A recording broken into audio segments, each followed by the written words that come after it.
Hi! Hello! Welcome to our channel competitive hub 2025. So, ఈరోజు మనము current అఫైర్స్‌లో భాగంగా Asian summit 2025 గురించి తెలుసుకుందాం. So, let's get into video. So, Asian summit ఎక్కడ జరిగింది? సో, ఎన్నో ఎన్నో ఏషియన్ సదస్సులు అంటే 22 ఏషియన్ సదస్సు అండి.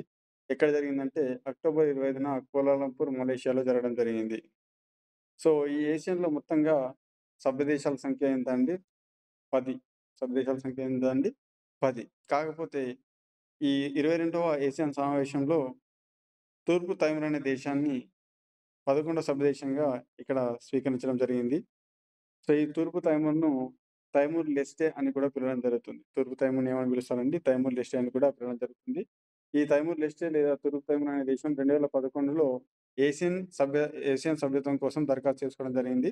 కానీ ఈ ఈస్ట్ తైమూర్ దేశం 14 సంవత్సరాల వెయిటింగ్ పీరియడ్ తర్వాత 2025 అక్టోబర్ 26న తన యొక్క సభ్యత్వాన్ని ఈ ఏసియన్ సమ్మిట్ సమావేశంలో ఫైనలైజ్ చేయడం జరిగింది.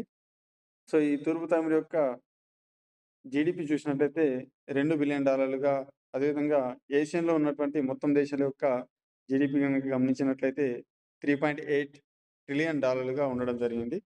సో, ఈ ఏషియన్ సభ్య దేశాలకు అదేవిధంగా భారతదేశానికి మధ్య చాలా మటుకు వాణిజ్య సంబంధాలు ఉండడం జరిగింది.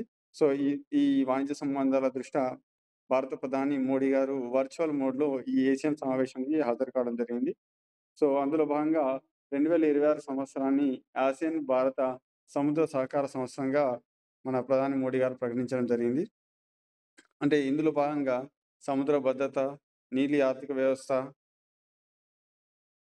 ప్రాంతీయ స్థిరత్వంలో ఆసియాన్ దేశాలతో భారతదేశం యొక్క పెరుగుతున్నటువంటి సహకారాన్ని ఈ ప్రకటన ద్వారా సూచించడం జరుగుతుంది.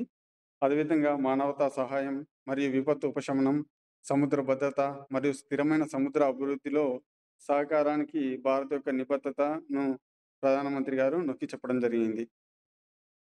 సో, ఇది ఏషియన్ సమ్మిట్‌లో మన ప్రధాని మోడీ గారు చెప్పినటువంటి భారత్‌కు సంబంధించినటువంటి అంశాలు.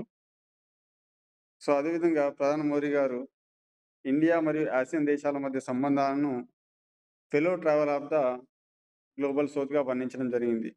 Fellow traveller of the global సౌత్‌గా వర్ణించడం జరిగింది. సో, అదేవిధంగా ఇండియా మరియు ఏషియన్ దేశాల జనాభా మొత్తం గనక గమనించినట్లయితే ప్రపంచ జనాభాలో 25% కలదు. ఇండియా మరియు ఏషియన్ దేశాల జనాభా మొత్తం గనక గమనించినట్లయితే ప్రపంచ జనాభా మొత్తంలో 20% మట్టుకు కలదు. సో, ఇండియా మరియు ఏషియన్ దేశాల మధ్య జరిగే ద్వైపాక్షిక వాణిజ్యం ద్వారా 2024, 25 సంవత్సరంలో సుమారుగా $123 బిలియన్ వాణిజ్యం జరిగినది. సో, ఇది భారత్ యొక్క ప్రపంచ వాణిజ్యంలో 11% అండి. సో, భారతదేశం ప్రపంచ దేశాలతో జరిపేటువంటి వాణిజ్యంలో 11% వాణిజ్యం ఇక్కడ ఆసియాన్ దేశాలతో జరగడం అనేది జరుగుతుంది. సో, ఈ ఏషియన్ యొక్క 22వ సమావేశంలో 2026 సంవత్సరాన్ని Asia India year of maritime కోఆపరేషన్‌గా ప్రకటించడం జరిగింది. అదేవిధంగా ఈ 22వ ఆసియన్ సదస్సు యొక్క థీమ్ వచ్చేసి ఇన్‌క్లూజివిటీ అండ్ సస్టైనబిలిటీగా ప్రకటించడం జరిగింది.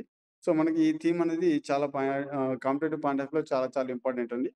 సో, 22వ ఆసియన్ సమ్మిట్ 2025 యొక్క థీమ్ వచ్చేసి ఇంక్లూజివిటీ అండ్ సస్టైనబిలిటీగా ప్రకటించడం అనేది జరిగింది. సో, ఇందులో మనము గమనించినట్లయితే ఇక్కడ మనకు న్యూస్ పేపర్ ఆర్టికల్‌లో మోడీ గారు ప్రసంగించినటువంటి అంశాల గురించి కూడా ఇక్కడ మనకు తెలపడం జరిగింది. ఢిల్లీ యాక్ట్ ఈస్ట్ పాలసీకి ఆసియాన్ మూలస్తంభం అని చెప్పి ఇక్కడ ఆ విధంగా ఇండో పసిఫిక్‌లో ఈ సంఘానికి సముచిత ప్రాధాన్యం ఇస్తున్నాం అని చెప్పేసి మోడీ గారు ప్రకటించడం జరిగింది. ప్రతి సంక్షోభంలో ఆసియన్ మిత్ర దేశాలకు అండగా భారత్ స్థిరంగా నిలబడింది.